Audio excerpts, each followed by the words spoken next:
Wife falsely accused me of sexually assaulting my daughter after a dream, but our cameras exposed the truth.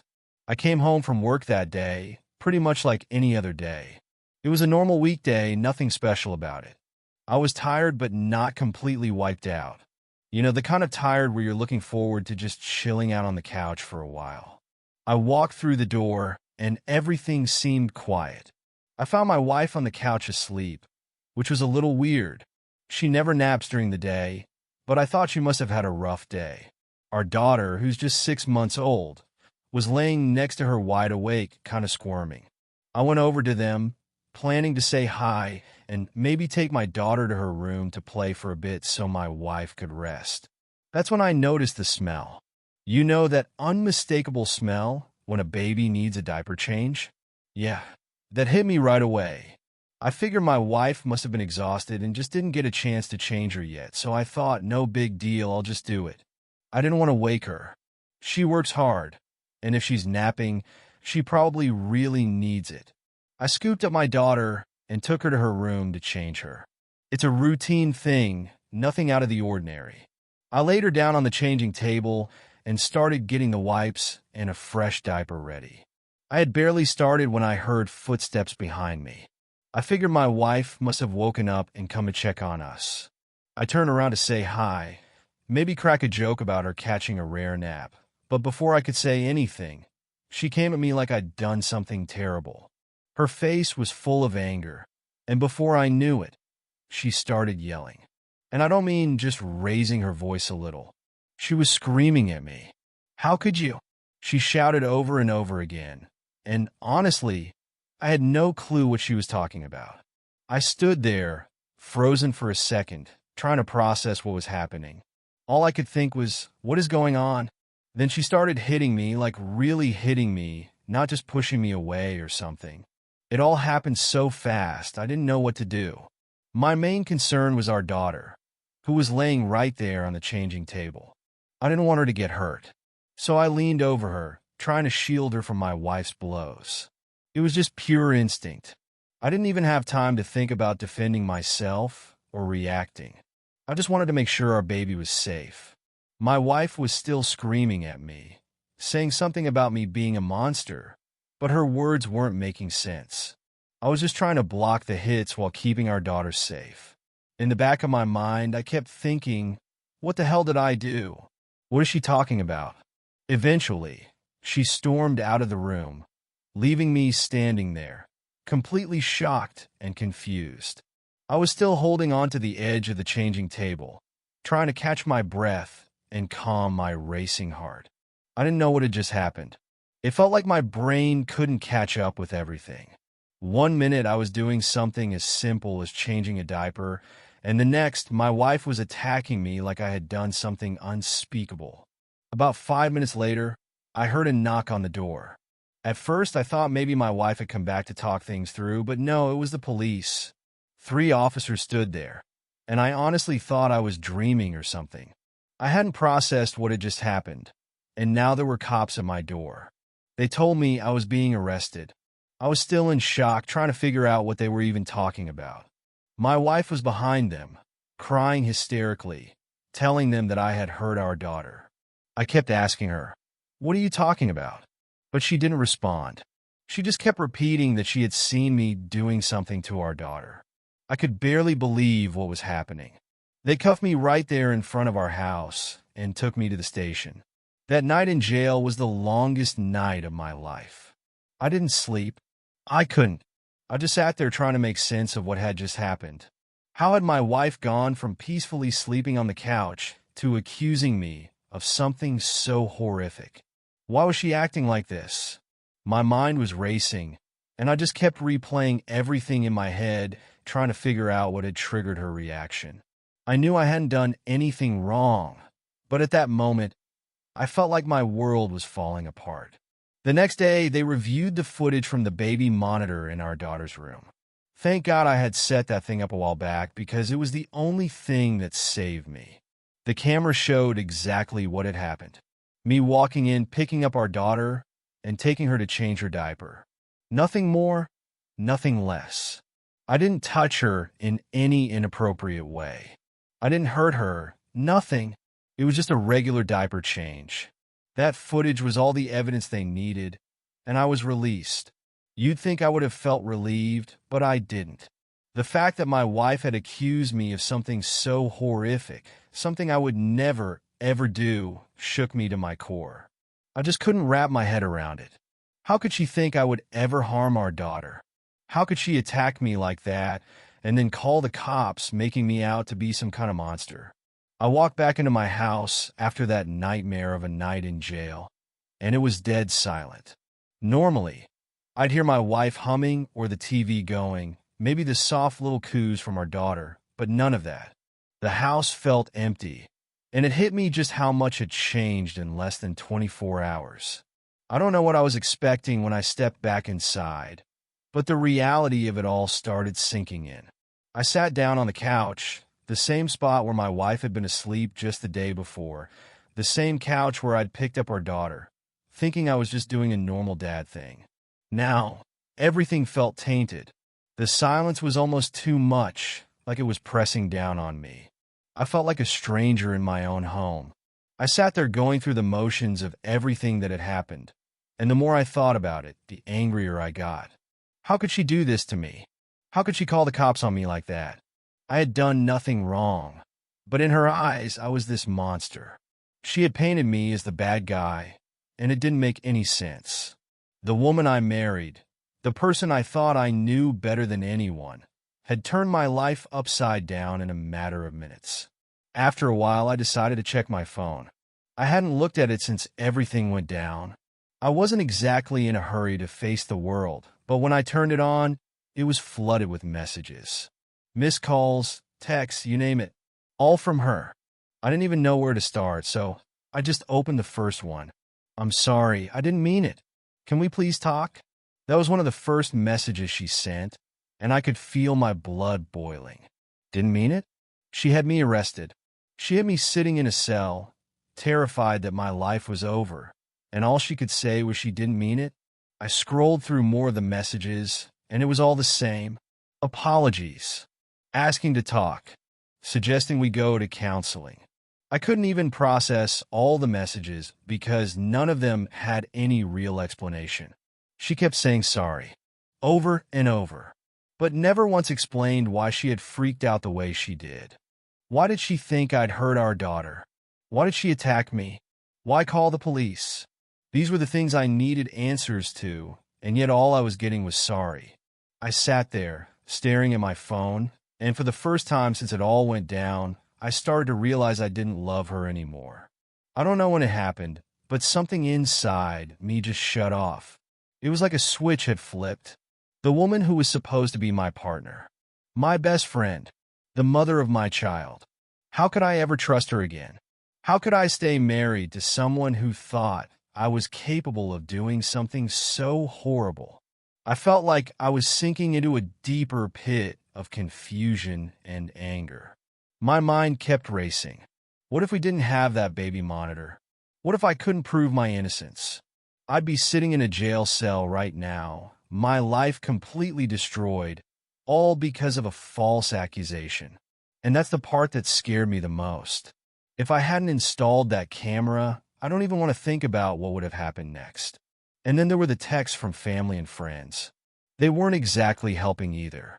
A bunch of people telling me that maybe I was being too harsh, that we could work through this, that I should give her another chance. They were saying things like it was probably just a misunderstanding and maybe she's stressed from being a new mom. Everyone had an excuse for her behavior, but not a single person could explain to me why she thought I'd harm our daughter. It felt like nobody was on my side. Not even my own family seemed to understand what had happened. They kept asking me to consider her feelings, saying that maybe she just made a mistake, but they didn't have to live through what I had. They didn't have to deal with the police at their door or spend the night in a cold cell, not knowing what was going to happen next. After reading through what felt like hundreds of messages, I tossed my phone aside and tried to clear my head. But no matter how hard I tried, I couldn't shake the feeling that my marriage was over. And not just because I was angry or hurt, but because I couldn't trust her anymore. Trust is the foundation of any relationship, right? Without it, what's left? I kept thinking about what the next steps were. Divorce felt like the only real option at this point. I couldn't imagine staying in a marriage where I had to constantly look over my shoulder, wondering if my wife would accuse me of something else. I didn't want to live like that, and I sure as hell didn't want my daughter growing up in a home where her parents didn't trust each other. The worst part is, even as I made the decision to end things, I still didn't know why it happened. I felt like I was missing a giant piece of the puzzle, but I wasn't about to wait around and find out. Whatever had caused her to act like that, it didn't change the fact that she had crossed a line that I couldn't forgive. I'd always wonder, what's next? What if she does it again? I can't live like that, and I won't. That evening, I called my lawyer. I told him everything that had happened, and I could hear the disbelief in his voice. He agreed that divorce was probably the best option, given the circumstances. He also thought I had a good chance of getting full custody of our daughter, especially with the video footage showing my wife's violent outburst. As I sat there listening to him talk about legal stuff, I felt a strange sense of relief, not because things were getting easier, but because I finally felt like I was taking control of the situation. I wasn't just sitting around waiting for things to get worse. I was making a decision, and it felt like the right one. I went to bed that night, still replaying everything in my head, but there was a small sense of clarity. My marriage was over, and there was no going back. I wasn't happy about it, but I knew it was the only way to move forward. I had to think about my daughter, and I had to think about myself. I couldn't stay in a relationship where I didn't feel safe, where I didn't feel like I could trust the person I was supposed to spend my life with. And with that, I closed my eyes, knowing the hardest part was yet to come. A few days after I talked to my lawyer, the reality of everything really started to hit me. It wasn't just about the divorce anymore. It was the entire fallout. Every time I checked my phone, there were new messages. Family, friends, even some people I hadn't spoken to in years. And most of them weren't on my side. I had expected support, or at least understanding, but instead, all I kept getting was pushback. Everyone seemed to think I was overreacting. She made a mistake, they said. She's just stressed out. You have to think about your daughter. Yeah, like I wasn't thinking about my daughter this whole time. That's the thing that pissed me off the most. Everyone acting like I was being reckless or selfish, like I wasn't doing this for her too. I was the one trying to protect her from growing up in a messed up environment, but nobody seemed to get that. My mom called me at least 3 times a day. She's always been the type to meddle, but this was next level. Every conversation was the same. Her telling me to forgive my wife, to give her a second chance, that everyone makes mistakes. But she wasn't there. She didn't see how bad it got. She wasn't the one being falsely accused of the most disgusting thing imaginable. I told her that too, but it didn't matter. It's like everyone had already made up their minds that I was the one taking things too far. Even my best friend Tom, who I thought would understand, started giving me grief about it. He came over one night to check in on me, and the second he walked in, I could tell where the conversation was going. He sat down, grabbed a seat on my couch, and just looked at me for a second before he said, "Man, are you sure you want to go through with this?" I just stared at him, not sure if I should even bother responding. Of course I'm sure. What other choice do I have? He sighed, like he was disappointed in me or something. I just feel like maybe there's more to it. Maybe she freaked out for a reason. You know, new moms go through a lot. Maybe she wasn't in her right mind. That was when I lost it. Not in her right mind? She called the cops on me, Tom. She told them I hurt our daughter when all I did was change a diaper. You think that's something I can just brush off? You think I can forget about that? Tom looked at me, his expression softening a little. I get it, man. I do. But you gotta ask yourself if this is worth blowing up your entire family over. I stood up, too angry to sit still anymore. She already blew it up. The second she accused me of something so disgusting, she blew it up. Tom didn't say much after that, but it was clear he didn't agree with me. He left not long after, leaving me more frustrated than I was before he came over. It was like everyone had forgotten what had actually happened. Everyone was so focused on keeping the peace, on fixing things, but nobody seemed to care that I was the one who had been blindsided by all of this. I tried to focus on my daughter after that. She was the only thing keeping me grounded. Every time I looked at her, I was reminded of why I was doing this. I wanted her to grow up in a safe environment with parents who loved and protected her, not in a home where one of them was falsely accused of hurting her. It wasn't fair to her, and it wasn't fair to me either. But then there was the issue of custody. My lawyer was confident that I had a good case for full custody, especially with the video footage proving I did nothing wrong and my wife's violent outburst on camera. But nothing in life is guaranteed, especially not in court. There was always a chance that things could go the other way, that the judge might give my wife joint custody, or worse, primary custody. That thought kept me up at night. As much as I hated the idea of staying married to someone I couldn't trust, the idea of losing my daughter scared me more than anything else. What if the court didn't believe me?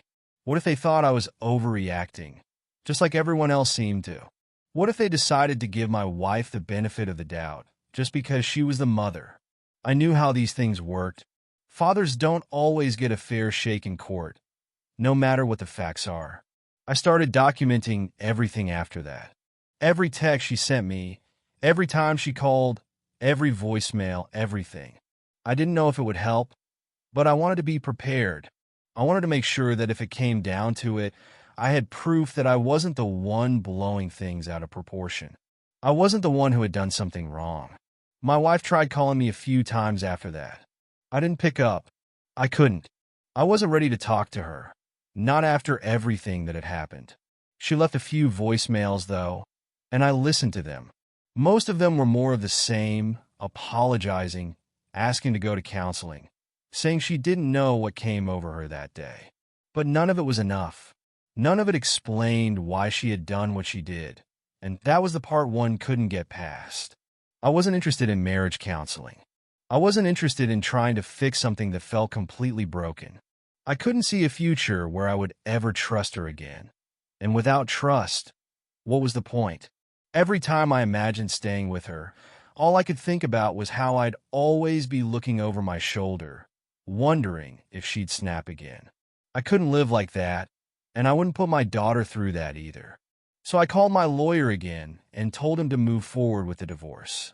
I wanted full custody, and I was prepared to fight for it. It wasn't going to be easy, and I knew I'd probably lose even more friends and family over it. But at that point, I didn't care anymore.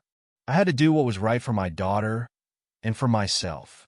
I had to put us first, even if nobody else seemed to understand that.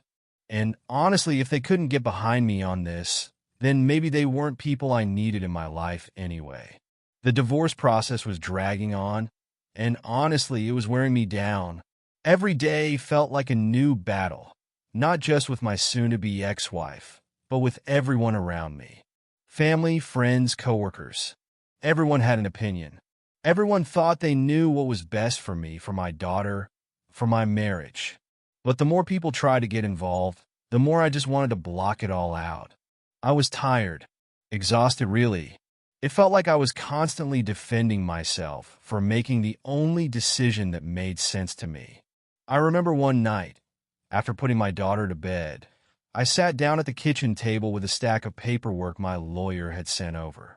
Custody agreements, financial stuff, all the details that come with ending a marriage. I sat there, staring at the pages, trying to make sense of all the legal jargon. But my mind kept wandering. I couldn't stop thinking about how things used to be, how easy it all seemed before. Back when we first got married, I thought we were solid. I really did. Sure, we had our arguments like any couple, but nothing major. I never thought we'd end up here, me sitting at a table, figuring out how to split our lives apart. It's crazy how quickly things can change. One minute you think you've got everything under control, and the next it's all slipping through your fingers. I had a lot of moments like that, just sitting there, thinking about how I got to this point. And every time I did, I came back to the same conclusion. I couldn't go back. I couldn't unsee what had happened. Even if I tried to move past it, that doubt would always be there. I'd always wonder if she could snap again, accuse me of something worse, and drag us all through hell one more time. I couldn't live like that. It wasn't fair to me, and it sure as hell wasn't fair to our daughter. Still, there were days when I'd get those texts or calls from her, and for a split second I'd think, what if? What if she really was just going through something? What if there was some explanation that made sense? Something I just wasn't seeing? But then I'd snap out of it. There was no excuse for what she did. No explanation that would make it okay. One day, I got a call from her mom. Now, her mom and I always had a decent relationship. She was never really the type to butt into our marriage, and I appreciated that. So, when she called, I figured it might be different from all the other calls I'd been getting. Maybe she just wanted to talk things through without trying to force anything. But of course, I was wrong. She started off calm enough, asking how her daughter was doing, asking if I needed anything, which was nice, but I knew it was just the warm-up for the real reason she called. After a few minutes, she said, "I just don't understand why you can't give her another chance. She's really sorry for what happened. You two have been together so long, and it's such a shame to throw it all away over a misunderstanding." A misunderstanding? That's what they were calling it now. I almost laughed, but I bit my tongue. I told her I understood where she was coming from, but that this wasn't something I could forgive. I explained again that trust was broken, and without that, there was no marriage to save. She didn't seem to get it, though. She just kept pushing, saying I was overreacting and that I wasn't thinking about the long term. That's when I lost my patience. "Look," I said, "I get that you want to defend your daughter, but this isn't something that can be fixed with an apology. She accused me of something terrible, and I can't live with that hanging over my head. I have to think about my daughter's future, and this is what's best for her." Her mom sighed, clearly frustrated. "But she's your wife. Don't you owe it to her to at least try?" That hit a nerve. No, I don't owe her anything after what she put me through. I didn't do anything wrong, and I've been dealing with the fallout of her actions ever since. I'm done with this. After that, the conversation fizzled out. Her mom wasn't happy with my decision, but I wasn't going to let her guilt trip me into changing my mind. I hung up the phone and just sat there for a while, trying to calm down. It seemed like no matter what I said, nobody understood where I was coming from. Everyone kept acting like this was just some minor mistake, something we could sweep under the rug and forget about. But it wasn't. A few days later, my lawyer called with an update. The custody situation was moving forward, and from what he said, things were looking good for me. There was a strong chance I'd get primary custody, especially with the evidence we had of my wife's outburst. That was a bit of relief, but I knew it wasn't over yet. There was still a long way to go, and I had to be prepared for whatever might come next. One of the hardest things about all of this was trying to keep things normal for my daughter. She's too young to understand what's going on, but I could tell she sensed the tension. She'd get fussy more often, and sometimes she'd just cry for no reason. I tried my best to keep her routine the same, but it wasn't easy when everything around us was falling apart. I remember sitting with her in the evenings, feeding her or playing with her toys, and I'd wonder what her life would be like growing up in the middle of all this chaos. It broke my heart to think about it. I didn't want her to grow up in a broken home, but staying together for the sake of appearances wasn't the answer either. I wanted her to grow up in a stable, safe environment, even if that meant doing it on my own. As the days went on, I focused more and more on that, on making sure my daughter was okay, on getting through the legal stuff, and on moving forward. I stopped caring as much about what other people thought or said. It was clear they didn't understand, and I wasn't going to waste any more energy trying to make them see my side. At the end of the day, I knew what was right for me and my daughter. That's all that mattered. Everyone else could think whatever they wanted. As things kept moving forward, the reality of what I was doing hit me harder every day. It wasn't just about signing papers or going through court dates anymore. It was about closing a chapter of my life that I never thought would end like this. But honestly, as tough as it all was, I felt like I was doing the right thing. There was no other choice. Staying in a marriage where trust was completely shattered wasn't an option. I spent a lot of time reflecting during those days. I thought back to when we first got married, how happy we were. We had dreams, plans for the future, all the typical stuff you talk about when you're newlyweds. We used to laugh at the idea of getting old together, watching our kids grow up traveling the world. I guess in some ways, I was still mourning the loss of that version of us, the couple who thought they had it all figured out. But that version of us was long gone, and there was no bringing it back. The messages from family and friends never really stopped, but I started responding less and less. It became exhausting explaining myself over and over, like a broken record. People would ask me, "Why don't you give her another chance? Don't you think she deserves to explain herself?" But the truth is, she had her chance. She had plenty of chances to explain herself, and she never did. Not in a way that made any sense anyway. All she ever said was that she was sorry. Sorry isn't enough when you accuse someone of something that could destroy their life. One afternoon, I was sitting in my daughter's room, watching her play with some blocks. She had this huge smile on her face, completely unaware of everything going on around her. In that moment, I realized she was the reason I couldn't let myself get sucked back into the mess. I had to stay strong for her. I couldn't afford to get distracted by the guilt trips and the what-ifs people kept throwing my way. My job was to give her a stable life, no matter what. The next big step was the court hearing for custody. I won't lie, I was nervous as hell. I knew I had a strong case, but there's always that lingering doubt, especially as a father. There's this feeling that, no matter what, the system leans more toward the mother. It's not something anyone really says out loud, but it's always in the back of your mind. When the day finally came, my stomach was in knots. I sat in the courtroom, waiting for the hearing to start, and the reality of the situation hit me all over again. My wife was sitting across from me, looking nervous too, but I couldn't bring myself to feel anything about it. The part of me that would have cared about how she was feeling, that part was gone. All I cared about now was the outcome. The hearing itself was pretty straightforward. My lawyer presented all the evidence we had, the video footage of her attacking me, the false accusations she'd made, the way she'd put our daughter in the middle of it all. My wife's lawyer tried to downplay everything, of course. They brought up the usual stuff, like how she was under stress, how being a new mom can mess with your emotions, and so on. But none of it explained why she'd gone to the extreme of accusing me of something so awful.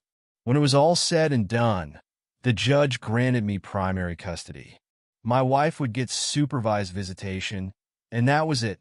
As much as I felt relieved, I wasn't exactly jumping for joy. I didn't want it to be this way. I wanted my daughter to have both of her parents in her life, but not at the expense of her safety or growing up in a toxic environment. So while I was glad the court saw things from my perspective, it was bittersweet. Leaving the courtroom that day, I felt a weird mix of emotions. I was relieved, sure, but I also felt like a weight had finally lifted. All the pressure from the divorce, the custody battle, everything. It wasn't fully over yet, but it felt like I could finally see the light at the end of the tunnel. My wife tried reaching out a few more times after that, mostly asking if we could work something out with the custody arrangement, but I stood my ground. I wasn't going to give in just because she was feeling sorry now. It was too little, too late. I wasn't going to risk my daughter's well-being for the sake of making things easier for anyone else. As time went on, things started to settle. I got into a routine with my daughter, making sure her life stayed as normal as possible. That became my focus, her. I wanted to give her the best life I could, one where she didn't have to grow up surrounded by chaos or uncertainty. Looking back on everything, I realized just how much I'd grown throughout the whole ordeal. I used to be the kind of guy who avoided conflict at all costs, the one who wanted to keep the peace no matter what. But this situation forced me to stand up for myself, to fight for what was right, even when it felt like the whole world was against me. I learned that sometimes doing the right thing doesn't mean everyone will be happy with you, and that's okay. In the end, I know I made the best decision for me and my daughter. It wasn't the life I had planned for us, but it was the life we had now, and I was determined to make it the best it could be. I stopped worrying so much about what other people thought or whether they understood my choices. I knew what was right, and I wasn't going to let anyone make me second-guess that. As for my wife, I honestly don't know what the future holds for her. I hope she gets the help she needs, whatever that looks like. But I've moved on from trying to fix things or understand why it all happened. Some things don't have a neat explanation, and that's just how life goes sometimes. Now, every night when I put my daughter to bed, I feel a sense of peace that I hadn't felt in a long time. It's just me and her now, and that's more than enough. Update. A few weeks after the court ruling, I finally found out why my wife had done it. To be honest, I had stopped expecting any real explanation at that point.